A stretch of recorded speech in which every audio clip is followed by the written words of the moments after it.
আরে অজয়, আজকে রান্নার মাসি আসেনি, তাই বড় বিপদে পড়ে গেলাম রে। হ্যাঁ রে, বেশ ভালোই ঝড় বৃষ্টি হচ্ছে। ভেবেছিলাম আজকে রাতে মাসিকে বলবো খিচুড়ি আর ডিম ভাজা করতে, কিন্তু তার আর উপায় কি, মাসি তো ডুব দিল। এখন মনে হয় বাইরে থেকে খাবার কিনে মেসেই যেতে হবে। হ্যাঁ রে। বৈশাখের বিকেলে ঝড় বৃষ্টি শুরু হয়েছে। কাল বৈশাখী হঠাৎ করে টুপটাপ করে তিল পড়তে শুরু করে। আরে আরে আরে, এই বৃষ্টি পড়ছে, চল চল দোকানে চল, তাড়াতাড়ি দোকানে চল। ওই দেখো, শির বাড়া শুরু হলো। যা গরম পড়েছিল, এখন একটু আরাম পাওয়া যাবে নি। একদম ঠিক কথা বলেছ দাদা। চা দাও তো দুটো, ভালো করে গাঢ় করে দুধ দেবে আর আদা দেবে। হ্যাঁ বাবু, দিচ্ছি দিচ্ছি। আমার অফিসে 3 দিন ছুটি থাকবে, ভাবছি একবার দেশের বাড়িতেই যাব। আমারও 3 দিন ছুটি থাকবে, প্রতিবারই তো ছুটিতে বাড়ি যাই। এবারে চল না কোথাও ঘুরতে যাই। কোথায় যাবি বলতো? এই নাও বাবু তোমাদের চা। আমার দাদুর একটা পুরনো বাগান বাড়ি ছিল নলপুরে, মস্ত বড় বাগান বাড়ি, শুনেছি কোনো এক রাজার কাছ থেকে উপহার হিসেবে পাওয়া। ছোটবেলায় কয়েকবার গিয়েছি, তারপর থেকে আর যাওয়া হয়নি। ওখানে যাবি? কে থাকে ওখানে? দাদু মারা গেছে, কেউ থাকে না। তবে আমার দূর সম্পর্কের কাকার পরিবার ওখানেই থাকে। কিন্তু কিন্তু কি? কাকারা ওখানে থাকতে পারে না, দূরে থাকে।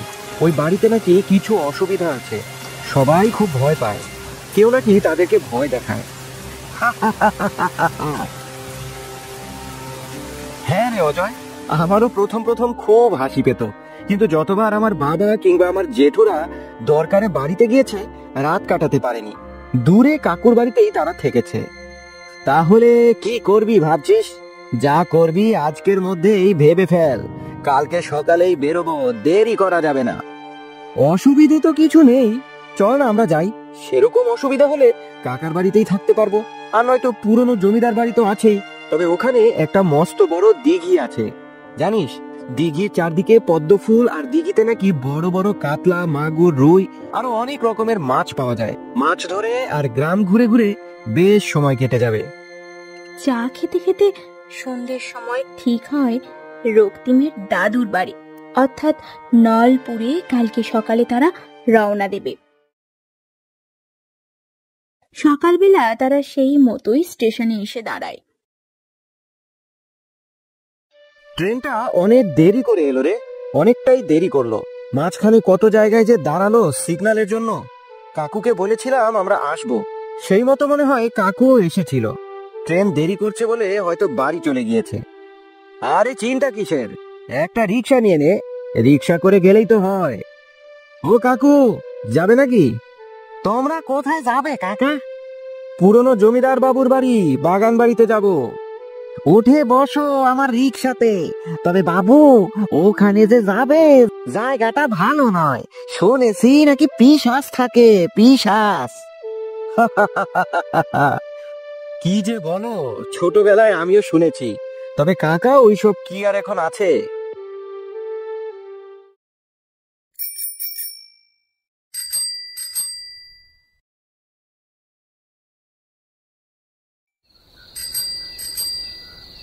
এই যে বাবু এসে গেছে, এই টাকাটা দিয়ে দিন, আমি চলে যাই। রিক্সাটা একদম একটা ভাঙা চোরা বাড়ির সামনে নামিয়ে দিয়ে দ্রুত চলে যায়। বাড়িটা অর্ধেক ভাঙা, মস্ত বড় বাড়ি, ইট যেন দাঁত বার করে দাঁড়িয়ে আছে, এক পাশটা পুরো ভেঙে পড়েছে। যা বাবা, একটুকুও দাঁড়ালো না। বাড়িটার কি অবস্থা হয়েছে? বাড়িটা দেখে বেশ রোমাঞ্চকর অনুভূতি হচ্ছে। এই বাড়িটাতে কটা দিন থাকতে পারলে বেশ ভালো হবে। আমি বাড়িতেই থাকবো, বুঝলি? থাকতে পারবি তো এখানে? একদম, কোনো অসুবিধা হবে না। তোমরা অনেকটাই দেরি করে ফেলেছ, চলো আমাদের বাড়িতেই চলো। তোমরা ওখানেই থাকবে, কিন্তু এখানে থাকাটা আর সুবিধা হবে না। আরে কাকা, এত ভয় কেন পাচ্ছ? কোনো অসুবিধা নেই কাকা, আমরা ঠিক থেকে যাব। তোমরা বুঝতে পারছো না, ওই বাড়িতে থাকাটা তোমাদের ঠিক হবে না। আজ অব্দি এই বাড়িতে যতজন এসে থেকেছে ততজনের এক ভয়ঙ্কর অভিজ্ঞতা হয়েছে। ভালোই তো কাকা, আমাদেরও তাহলে একটা অভিজ্ঞতা হবে। কিছুদিন আগে রক্তিমের বাবা এখানে এসেছিল দরকারি কোনো একটা কাজে। আমি আর দাদা ওই বাড়িতে গিয়েছিলাম রাতের বেলা, কিন্তু এক ভয়ঙ্কর হাসি আর দম বন্ধ করার অনুভূতির জন্য আমরা থাকতে পারিনি। কিছু দেখেছিলে কাকা? না, কিছুই দেখিনি, তবে একটা মহিলার হাসির শব্দ শুনেছি, আর তার সাথে যেন মনে হচ্ছিল কেউ আমাদের সঙ্গে সঙ্গেই আছে। তার নিঃশ্বাস আমরা উপলব্ধি করতে পেরেছিলাম। দারুণ হবে রে কাকা, কিছুই হবে না, আমরা ওখানেই থাকবো, তোমাকে অত চিন্তা করতে হবে না, অসুবিধা হলে চলে আসবো। বাড়িটা দেখে বেশ অদ্ভুত একটা অনুভূতি যাচ্ছে, যেন রহস্য ঘিরে আছে বাড়িটাতে। হ্যাঁ চল, ভেতরে চল, একটা ঘরে থাকার চেষ্টা করব। চলো কাকা।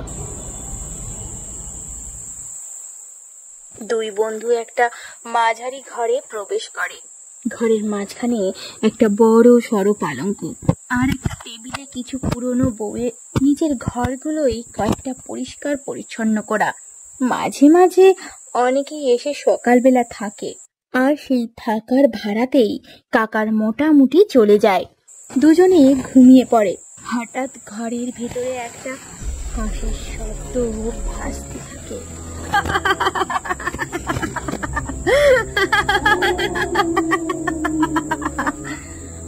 কিসের আওয়াজ এটা? এটা কিসের আওয়াজ? হ্যাঁ রে, আমিও শুনতে পেলাম, কেউ যেন হাসছে, কোনো মহিলা হবে হয়তো। হঠাৎ ঘরের ভেতরে এক কোণে একটা মহিলার প্রতিচ্ছবি ভেসে ওঠে। মহিলাটা বাতাসে ভাসতে ভাসতে হাসতে হাসতে এপাশ ওপাশ দুলছে। অজয় আর রক্তিম খুব ভয় পেয়ে যায়। এসব কি দেখছি আমি? এ কি ভয়ঙ্কর ব্যাপার! আমরা স্বপ্ন দেখছি নাকি সত্যি? মহিলাটা হঠাৎ করে তাদের সামনে চলে আসে, আর তার সে কি ভয়ঙ্কর মুখ দেখে দুজনে চমকে ওঠে।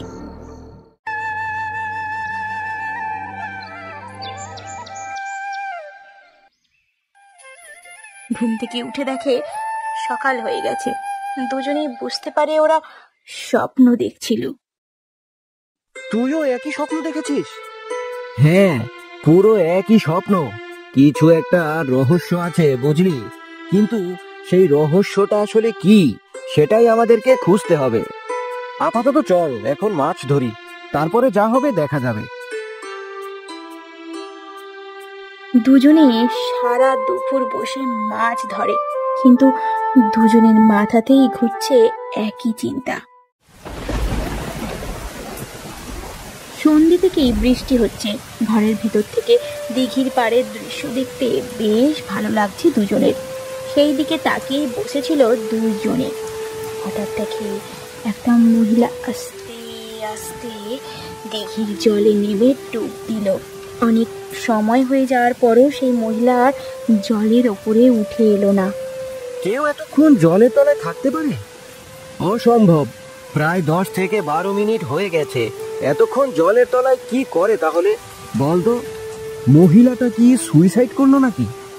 আরে তুই কি বলছিস? এটা কি করে সম্ভব? চল, আমাদের আবার গিয়ে দেখা উচিত, ব্যাপারটা তো কিছুই বুঝতে পারছি না।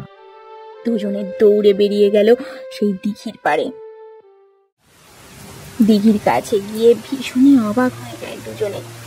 জলের উপরে উঠছে এক বিশাল বড় ঘূর্ণি। সেই ঘূর্ণির ভেতর থেকে ভেসে আসছে এক হট্ট হাসি।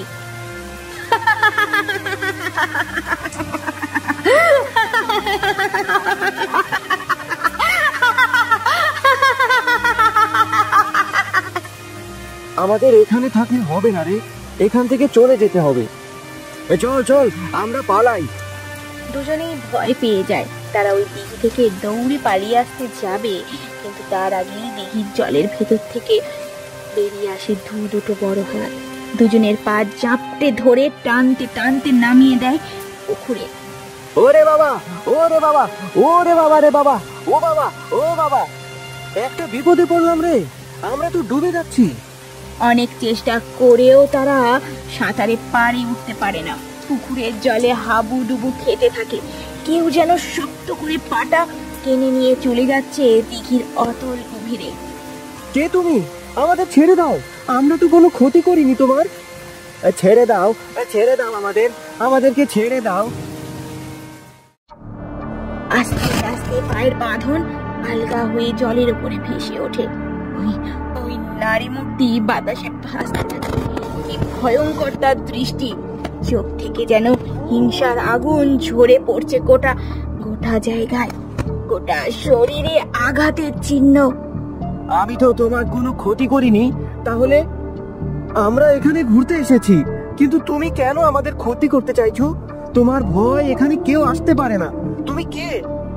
আমি বাইজি, আমি বাইজি।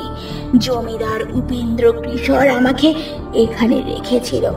রাত 12টার পর এখানে আসর বসতো, নাচ গান হতো, তারপর চলতো আমাদের মতো বাইজিদের উপর অকথ্য অত্যাচার। আমরা বন্দি দশা কাটাতাম। এইভাবেই একদিন উপেন্দ্র কিশোরের জন্য আমি গর্ভবতী হয়ে পড়ি। সেটা জানতে পেরেই আমাকে বন্দি করতে চেয়েছিল, আমার বাচ্চাটাকে নষ্ট করতে চেয়েছিল। কিন্তু আমি যখনই আমার বাচ্চা নষ্ট করতে চাইনি, তখন আমাকে এই পুকুরের জলে হাত পা বেঁধে দিয়ে ফেলে দিয়েছিল। আমি ডুবে মারা যাই। তারপর থেকেই আমি এখানে আছি। আমি কাউকে ছাড়িনি, কাউকে না। একে একে জমিদার বাবুকে মেরেছি, জমিদার বাবুর স্ত্রীকেও মেরেছি। তারপরে সবাই এখান থেকে চলে গেছে। যেই আসবে তাদের আমি মেরে ফেলবো, আমি মেরে ফেলবো।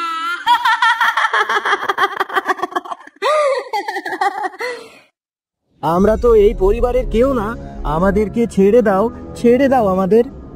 রক্তিম এই পরিবারের একজন, ওকে আমি ছাড়বো না। ওকে আর তোকে দুজনকেই আমি মেরে ফেলবো। এই বলে তার দুই হাত দিয়ে দুজনের গলাটা টিপে ধরে, একেবারে শূন্যে তুলে একবার জলে ডোবায়।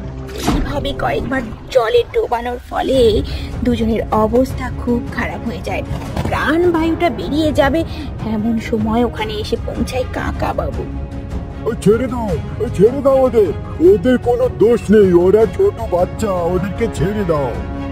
একদম না, একদম না, একদম না। ওরা আমার বাচ্চাকে বাঁচতে দেয়নি। ওদের কাউকে আমি ছাড়বো না, কাউকে না, কাউকে ছাড়বো না আমি। কাকাবাবুর হাতে করে এনেছিল একটা বড় ত্রিশূল। কাকাবাবু জানতো এরকম কিছু একটা বিপদ হতে পারে, তাই তিনি তার মন্দিরের ভগবানের হাতে থাকা ত্রিশূলটা নিয়ে এসেছিল। এই ত্রিশূল লক্ষ্য করে ছুড়ে দেয় সেই পিশাচের দিকে। ত্রিশূলের আঘাতে তার গোটা শরীরটা দাউ দাউ করে জ্বলতে থাকে। হাতের বাঁধন আলগা হয়ে যায়। রক্তিম আর অজয় জলে পড়ে সাঁতার কেটে পাড়ে উঠে আসে আর দেখতে থাকে সেই জলের ওপর ভেসে থাকা পিশাচের জ্বলন্ত দেহ। খুব কষ্ট, খুব কষ্ট, বাঁচাও, বাঁচাও, বাঁচাও, খুব কষ্ট, বাঁচাও, বাঁচাও, বাঁচাও। পিশাচের চিৎকারে চারিদিকে কেঁপে কেঁপে ওঠে। আজ মুক্ত হলো জমিদার বাড়ির এই অভিশাপ।